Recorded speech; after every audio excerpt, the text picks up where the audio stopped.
Hello, my name is Amy Dewell, and I am here today to talk to you about my social problem, which is gun violence amongst African American youth in urban settings.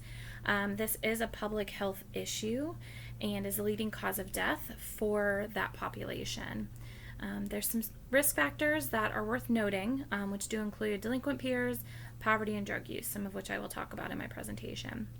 While violent crime overall has declined since its peak in the 90s, over 36,000 people are killed each year with guns.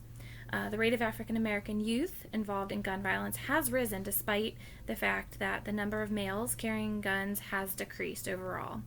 So, in short, more youth in the United States die from homicide by gun than cancer, heart disease, birth defects, flu, pneumonia, respiratory disease, stroke, and diabetes combined, which is pretty staggering. This epidemic started back in the 80s when the crack epidemic was tearing the African American communities apart by sending significant numbers of young black men to prison at alarming rates. Their sentences were lengthy, and this led to a number of youth being raised without their parents and the street drug trade needing help to meet the demands for the drugs that people were using. Adult drug dealers targeted juveniles because they were not going to get lengthy juvenile sentences compared to the adult court sentences. And the demand for firearms grew due to drug dealers carrying guns for safety. This led to guns being seen as an easier way to resolve disputes, which naturally resulted in high rates of firearm-related injuries and homicides. Unfortunately, these increases were primarily centered in urban settings where there were high rates of poverty. Research has shown that being exposed to violence has resulted in a desire to carry a gun. If we consider that 65% of school-aged youth have witnessed a serious assault, 33% have reported witnessing a homicide, 23% admit that they have been threatened with a knife, and 11% have been shot at. So it comes as no surprise that these youth, their reactions are to carry their own weapons for safety. One of the most well-known indicators of future aggressive behaviors is early aggressive behaviors. So those that exhibit higher levels of aggressive behaviors are more likely to perceive situations as being hostile and may turn to guns as a way to manage those situations to ensure their safety. The issue with this, however, is that adolescents and their propensity for impulsivity, which is a dangerous combination when they lack the ability to consider the consequences before acting. In the media, gun violence is reported on frequently. Researchers call urban gun violence street shootings, and these are shootings that occur in densely populated areas. And they are typically random and appear to be motivated by turf wars, which perpetuates the cycle of violence by seeking out retaliation. 47% of these guns are obtained through the black market, and 38% are obtained from a family member, both of which are illegal transactions, which is what makes the problem unique and why many argue that changing gun laws will not impact this violence. However, it could be argued that in order to get the guns to the black market, they must be obtained legally at some point. So what causes this problem? One thing researchers will argue are families, indicating that families are a huge source of trauma for these youth. This may include being rejected by their parents, witnessing domestic violence, child abuse and neglect, and a chaotic home life, which may drive the youth out of the home in search of safety and inclusion elsewhere.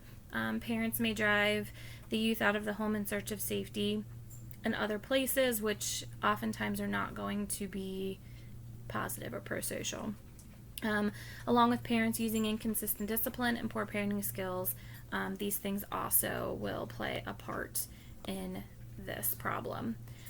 Research shows that close attachment bonds with consistent and supportive caregivers, along with being part of a family that operates in a safe and stable manner, can reduce youth violence. ACEs, or adverse childhood experiences, shape the development and functioning of the brain. This impacts how a person functions when put into a stressful situation. So if a child experiences an adverse event, this experience will in turn potentially alter their brain and stunt brain development, which in turn supports aggression and impulsivity, which, as we noted above, creates a recipe for disaster. So being unable to manage these tendencies lends itself to a young person being at higher risk to engage in gun violence. So access to guns is another problem, and this is really creating a significant safety issue. Illegal guns are more likely to be owned by delinquent or drug users. 74% of illegal gun owners commit street crimes, 24% commit gun crimes, and 41% use drugs. Another contribution, to this problem is that of gun ownership and lax gun laws. One study shows that for every 1% increase in household gun ownership, youth homicides committed with guns increased 2.4%.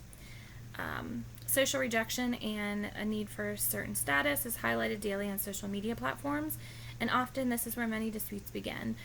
For males in particular, rejection or a threat to their masculinity threatens their power and image and can create an emotionally charged, impulsive decision that may be risky. A third potential contributor is poverty.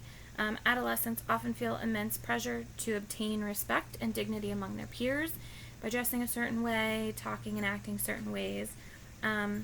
Lack of opportunities for families to rise out of poverty is an important part of this. High rates of poverty, high rates of single-parent households, educational failures, and a widespread sense of economic hopelessness result in the increased use of guns by young people. In these neighborhoods, there is also a lack of faith in law enforcement. Youth feel that they cannot be kept safe by law enforcement and do not feel confident that law enforcement maintains order in their communities. These things are all intertwined and all prevalent in poverty-stricken communities. So to highlight the goals that I focus on in my project, the obvious goal overall is to reduce gun violence amongst this population. One major way that we might be able to do this is by educating parents and communities. By sharing statistics with regard to gun violence, the risk of not monitoring a child's exposure to violence, and providing opportunities for parents to learn effective and consistent parenting strategies while their children are young. So being able to provide parents the necessary skills that they ultimately would need. Another goal to provide opportunities for positive relationships to develop within communities might be by providing opportunities where police and community members can get to know one another in a positive setting. This could be an effective way at starting to change the attitudes and beliefs about not only the police in general, but also about individual relationships. Research indicates that the quality of relationships are important in determining positive outcomes, such as school engagement as well as engagement in pro-social activities. This would be an opportunity for youth to begin building a positive relationship with an adult and may be able to motivate change. So the local police department here in Cincinnati, the city police, participates in an event called National Night Out each summer. And this is where community partners host a cookout or another event that encourages community members to come out and meet with local police.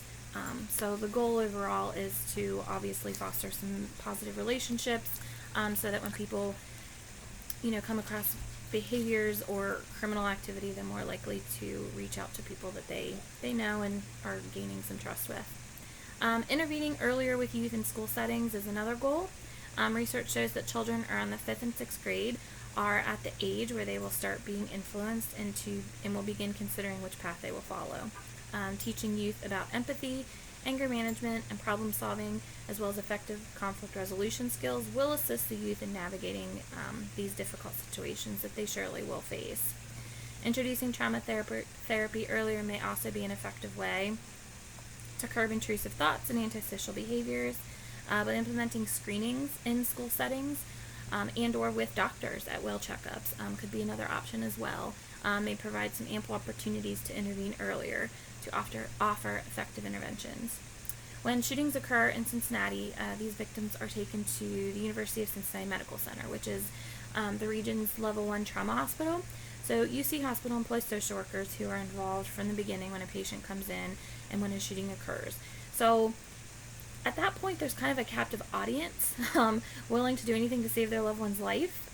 So this could be a prime opportunity to make connections to social services, provide a renewed sense of hope for families.